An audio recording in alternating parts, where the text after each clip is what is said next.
you go back a couple weeks, every press conference, didn't matter what was going on, an Epstein question certainly came up for the president. We know a lot of material has been dumped, I feel like, over the last 2 to 3 weeks. So, talk to us about what's out there and what folks are going through, what you're going through.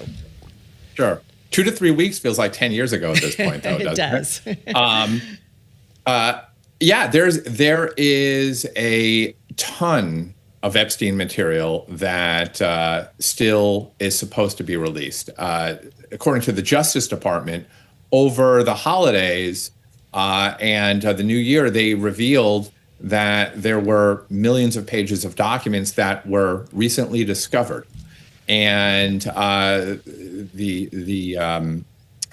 Justice Department said that there are now about 400 Justice Department attorneys who are reviewing those records, redacting it, protecting information as it relates to victims.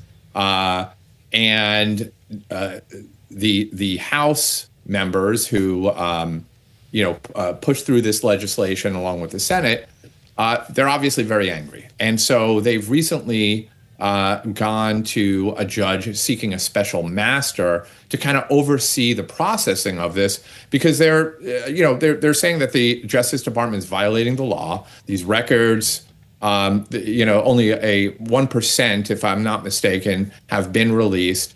And, based on the way that they're going or that they're moving at this pace, it's going to be many, many years if the records continue to trickle out that way. So it's there's still a lot of activity, but understandably, at the same time, the public's attention, maybe not so much the public, but certainly our attention as journalists, has turned to other pressing issues. But there's still a requirement for them to release these records. Okay, the pressing issues that you've turned your attention to, having to do with Epstein? Epstein is part of it. I mean, pressing issues, that I will say this, that's probably discussions we'll have at a later date after I report on those pressing issues. I'm always trying to get Jason to kind of give us something that he hasn't just peel back just a little bit yet, but I'm not going to push you on that. Go ahead, Carol. It's the news cycle. It is. I mean, it's just, everything that's out there now. It's just a matter of digging in deeper. Well, you've been digging deeper when it comes to Doge in particular. So take us there, if you will, Jason, and what you're finding out. So, as I mentioned in my newsletter today, when it comes to the Freedom of Information Act, you are always working in the past, right? So I file requests, I wait months, many months. Sometimes I have to sue to pry loose those records.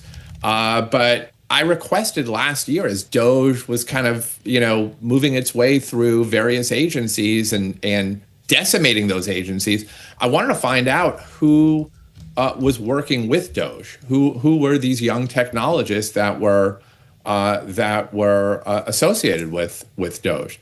So I'd filed a request with the Office of Personnel Management. I asked them for all their hiring data. And at that time it was March. So first 3 months of the year. They finally responded to me. They finally responded just, a few weeks ago, maybe a month ago it was, with this data. So it was very interesting because I think we're still trying to understand issues about Doge, but this data I have now actually goes a bit further in understanding what the what government hiring looked like for the first 3 months of last year. My colleague Aaron Gordon on the data team and I worked on this. He did most of the heavy lifting on it. But as it relates to Doge, you're going to see some names in this data. We've made it accessible if anybody wants to download it. It shows that federal agencies hired and transferred 24,888 employees between January and March. There's dozens of names and of people associated with Doge and details about their salaries. And that's the stuff that had been kept secret for so long. So it's been very, very difficult to pry loose that kind of detail. So I think just having it out there, even though it's from last year, is still is still noteworthy. You know, you and Aaron reporting that the IRS had 1,300 people, but over the next 2 months, the agency laid off 11,000 workers? Yeah. You know, and as we noted, about 11% of its workforce. I mean, that was... Sorry, they hired 1,300 people and then laid off 11,000 workers. I just want to make sure I read that right.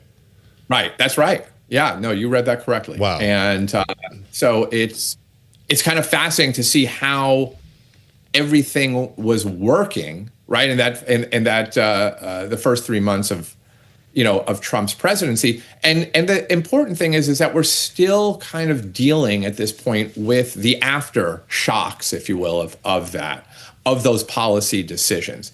Certainly as it relates to agencies like the IRS and their work. Agencies are now realizing they fired more people. They're trying to call some back. Or they fired too many people. They're trying to call some back, related to that. So, this has had a ripple effect, and just kind of seeing how it was unfolding behind the scenes through the data, to me at least, is interesting. Yeah, it's kind of interesting. I'm curious too about these Doge people. I mean, in terms of, I think you said something about their salaries. Did we find out what these guys were paid, or women, or whomever they were? Yes. Yeah. So we found out that there was a big concentration of Doge team members, if you will, at the General Services Administration. Mm-hmm. And we were able to see that a handful of them received a salary of about $125,000 a year. Others received about $167,000 a year. Those were ones who were elevated a bit more. They were originally brought in for the first few months and actually did not receive any government pay. And it was only later that they were kind of moved into the system and and obviously compensated through for their government work. But there's a lot of numbers on salaries there.